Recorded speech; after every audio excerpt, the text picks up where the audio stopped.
pada kumpul ya. Maaf ya, saya telat datangnya. Oke Bu-Ibu, terima kasih sudah hadir, sudah kembali menyediakan waktunya di kegiatan P2K2 hari ini Bu-Ibu.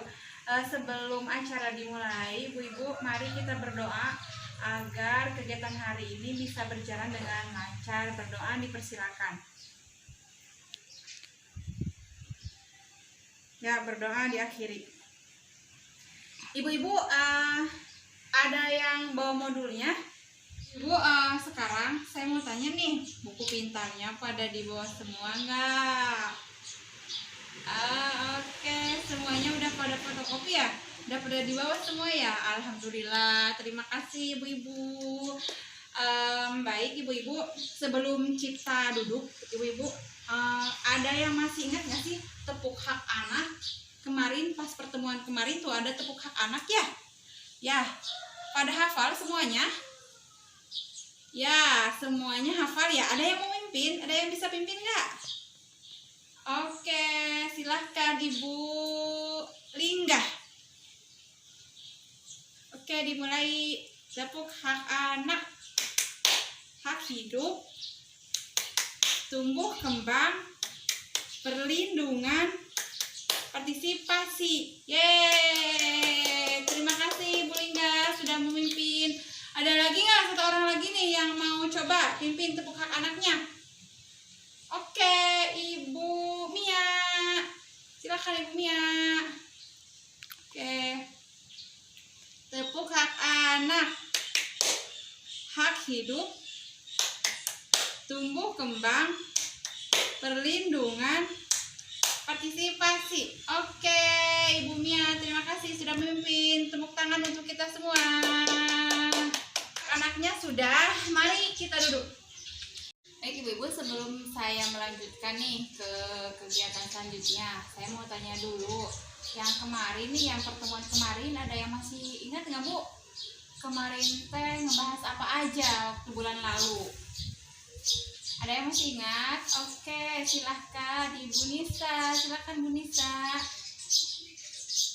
Baik, terima kasih Bu Nisa. Betul sekali kata Bu Nisa, katanya kemarin itu kita ngebahasnya tentang penelantaran. Betul ibu-ibu, kemarin pas pertemuan bulan lalu itu kita membahas tentang penelantaran.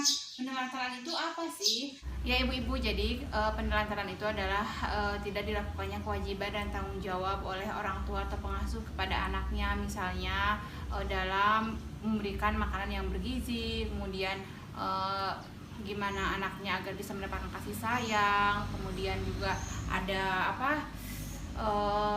anak itu ada yang dilarang untuk bermain, kemudian juga dilarang untuk beribadah. Nah ternyata itu adalah bentuk dari penelantaran ibu-ibu. Kemudian salah satu dampak dari penelantaran itu adalah kemarin ya kita sudah baca cerita ya, banyak ya kemarin itu adalah anak-anaknya pada putus sekolah ya. Ya selanjutnya ada lagi ibu-ibu yang masih ingat materi yang kemarin. Oke Ibu Wiwi, silakan Ibu Wiwi. Ya baik Ibu Wiwi, terima kasih jawabannya, pintar sekali Ibu Wiwi. Betul, memang kemarin itu kita membahas tentang eksploitasi, kata Ibu Wiwi.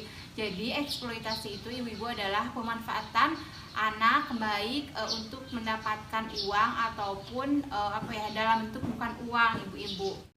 Ya misalnya nih kita kalau misalkan lihat ya di kota-kota ya Bu ya, suka banyak kan yang kayak ibu-ibunya menggendong anak-anaknya tidur aja terus mengemis gitu, jadi biar terlihat kasihan begitu. Nah itu adalah salah satu bentuk eksploitasi. Akhirnya kan kita juga jadi gimana ya, jadi sedih dan ingin memberikan uang kepada ibu-ibu tersebut karena melihat anaknya gitu kan. Itu adalah salah satu bentuk dari eksploitasi, memanfaatkan tubuh anak ibu-ibu. Kemudian juga terus juga kan banyak ya kalau di kota-kota tuh banyak anak-anak yang mengemis begitu ibu-ibu. Nah itu tuh padahal orang tuanya itu tahu, dan bahkan yang pernah saya tangani ya memang itu disuruh oleh orang tuanya.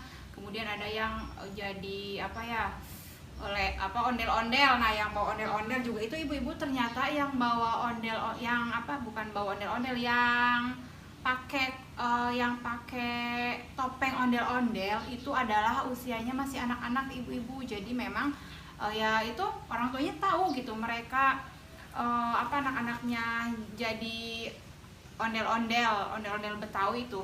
Nah, itu juga adalah salah satu bentuk dari pemanfaatan kepolosan Ibu. Jadi anak-anak kan masih polos, masih lugu ya, itu salah satu bentuk pemanfaatan kepolosan dan keluguan anak. Nah, itu juga termasuk dari eksploitasi Ibu-ibu. Nah, kemudian ada lagi ya, mungkin satu lagi lah, ini contoh untuk mengingatkan kita semua juga. Jadi memang dulu saya pernah melakukan penelitian Ibu-ibu dulu banget waktu zaman saya masih kuliah Ibu-ibu ya.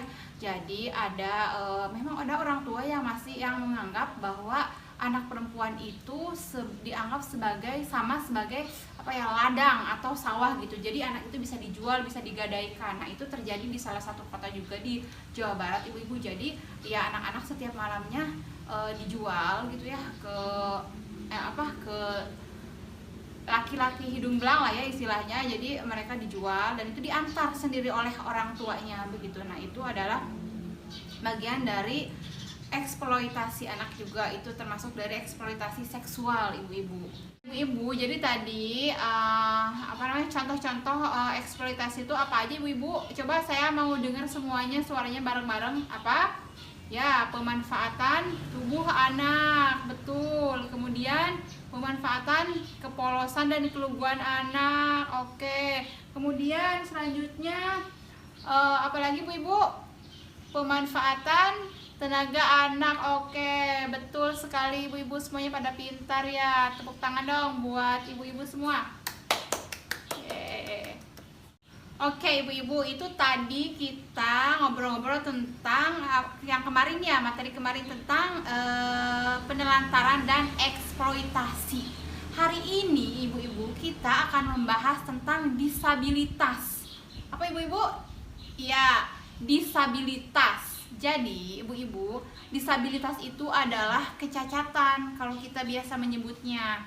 Nah, jadi orang-orang dengan disabilitas atau orang-orang yang memiliki kecacatan juga memiliki hak yang sama sebagaimana manusia lain pada umumnya. Nah, termasuk juga anak-anak yang memang memiliki keterbatasan gitu ya. Anak-anak yang memang mengalami kecacatan atau tadi disabilitas, mereka juga sama memiliki hak untuk hidup, hak untuk tumbuh kembang, hak untuk dilindungi ya, hak untuk berpartisipasi.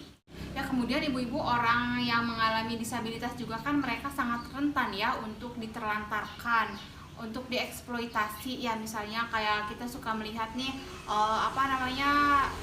orang-orang yang cacat tuh biasanya, atau anak-anak yang cacat itu suka dibawa, kalau di kotanya dibawa sama orang tuanya di jalan gitu, yang sama itu juga dibawa untuk mengemis.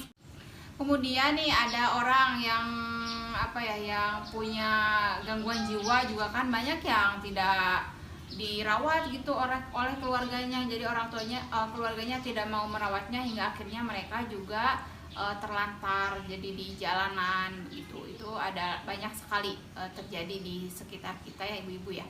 Nah, jadi saya hanya ingin menyampaikan bahwa penyandang disabilitas ini kita juga harus kita sebagai masyarakat di sini harus memiliki kepedulian kepada mereka Ibu-ibu.